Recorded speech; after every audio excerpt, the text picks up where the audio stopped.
დღეს სასტუმრო ძველ თბილისთან, სადაც საქართველოს ფინანსთა მინისტრმა 2 წლის ანგარიში წარადგინა, საპროტესტო აქცია გაიმართა.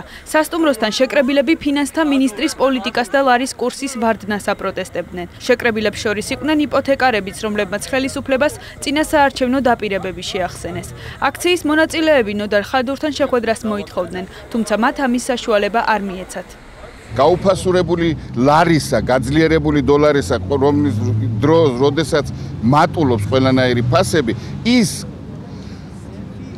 გაზრდილი პენსია ბჭყალებში უკვე იმაზე უფრო სუსტია, ვიდრე იყო. ნოდარ ხადურის შეფასებით საქართველოს ფინანსთა სამინისტრო ლარის გაუფასურებაზე პასუხისმგებელი არ არის. მისი თქმით, ქვეყნის მონეტარულ პოლიტიკას სხვა უწყება განსაზღვრავს. ნოდარ ხადურის თქმით, საქართველოს საგარეო ვალს დოლარში იღდის, რაც იმას ნიშნავს, რომ გაცვლითი კურსის ცვლილების გამო ქვეყანას საგარეო ვალის მომსახურება ლარში გაუძვირდება. საგარეო ვალი მოგეხსენებათ, ასაღები საგარეო ვალი დაფიქსირებული იყო დოლარში და გაცვლითი კურსის ცვალებადობამ გამოიწვია ის, რომ ლარში მისი მოცულობა გაიზრდება. ფინანსთა სამინისტროს კომპეტენციის ფარგლებს მე ვერ გავცდები ჩემს კომენტარში, რომ გაცვლით კურსზე ბიუჯეტის ზემოქმედება არის ნულის ტოლი. ფინანსთა მინისტრს არ აქვს კომპეტენცია, რომ შეაფასოს სხვა უწყებების საქმიანობა. ლარის კურსის შესახებ ტაბულას კითხვას არ უპასუხა სოფლის მეურნეობის მინისტრმა ოთარ დანელიამ. მინისტრმა ჟურნალისტს ურჩია, რომ სამინისტროს პროექტის შესახებ დაესვა კითხვები. მინისტრმა არ უპასუხა ჟურნალისტის კიდევ ერთ კითხვას საქსტატის მონაცემების შესახებ, რომლის მიხედვითაც ოქტომბერში ეკონომიკური ზრდის ტემპი შემცირდა. ჩვენ ძალიან ბევრი პროექტი გვაქვს სოფლის მეურნეობაში და შეგიძლიათ ამ პროექტებზე დამისვათ კითხვები. დიდი მადლობა. რაც შეეხება ლარის კურსს, წეგან დავშვიკეთ. ლარის კურსს რაც შეეხება, არის თუ არა ეს მთავრობის ეკონომიკა. დღეს ფინანსთა მინისტრს ჰქონდა 2 წლის შემაჯამებელი ანგარიში და სავარაუდოდ გაცილებით უფრო კარგ პასუხებს მიიღებდით, რომ დასწრებოდით. დიდი მადლობა. თქვენგან გვაინტერესებს პასუხი ლარის კურსზე. საინფორმაციო ცენტრი გაიხსნება? ჩემი თხოვნაა, რომ როდესაც შეხვედრა გვაქვს თემატური, როდესაც ვიკრიბებით გარკვეულ პროექტებზე, ვისაუბრებთ იმ კონკრეტულ თემასთან და იმ დარგთან დაკავშირებით.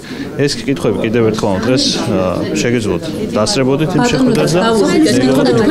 ლარის კურსზე თქვენ რას ფიქრობთ? არის თუ არა ეკონომიკური გუნდის ცუდი მუშაობის შედეგი ლარის კურსის შემცირება? ეკონომიკური გუნდი მუშაობს ძალიან კარგად. ლარის კურსის შემცირება მიუთითებს ამაზე? იცით რა, ყველაფერს აქვს თავისი ეთიკა მე მგონი და მე ვფიქრობ, რომ ამ ეთიკას თქვენ ახლა არ აღვევთ და ძალიან დიდი ბოდიში რა. მადლობთ. ლარის კურსის ვარდნის გამო ეკონომიკისა და ფინანსთა სამინისტროები ერთიანი ნაციონალური მოძრაობის წევრმა ზურაბ ჯაფარიძემ გააკრიტიკა. 2 წელია საქართველოს ბიუჯეტი ირღვევა 100 მილიონი ლარით, ყველა მნიშვნელოვანი ინფრასტრუქტურული პროექტი ან შეჩერებული, ან ძალიან ნელა მიმდინარეობს, რაც ნიშნავს, რომ პრაქტიკულად იკარგება უამრავი სამუშაო ადგილი, ლარი უფასურდება ყოველდღე, რაც აძვირებს იმპორტს, პირველ რიგში აძვირებს მედიკამენტებს და სურსათს, რაც ყველაზე მნიშვნელოვანია ჩვენი გაჭირებული მოსახლეობისთვის. ტაბულამ დღეს ლარის გაუფასურებასთან დაკავშირებით ეროვნული ბანკისგან სცადა ინფორმაციის მიღება, თუმცა ეროვნულმა ბანკმა ამ თემაზე განმარტების გაკეთებისგან თავი შეიკავა. ეროვნული ბანკის მონაცემებით დღეს 1 დოლარი 1.86 ლარი ღირს, რაც გასული 4 წლის მაქსიმუმს წარმოადგენს. გასულ წელს ამ მონაცემის მაქსიმუმი 1.78 ლარი იყო. გაცილებით ძვირი უჯდებათ მოქალაქეებს დოლარის შეძენა ქუჩის ჯიხურებში.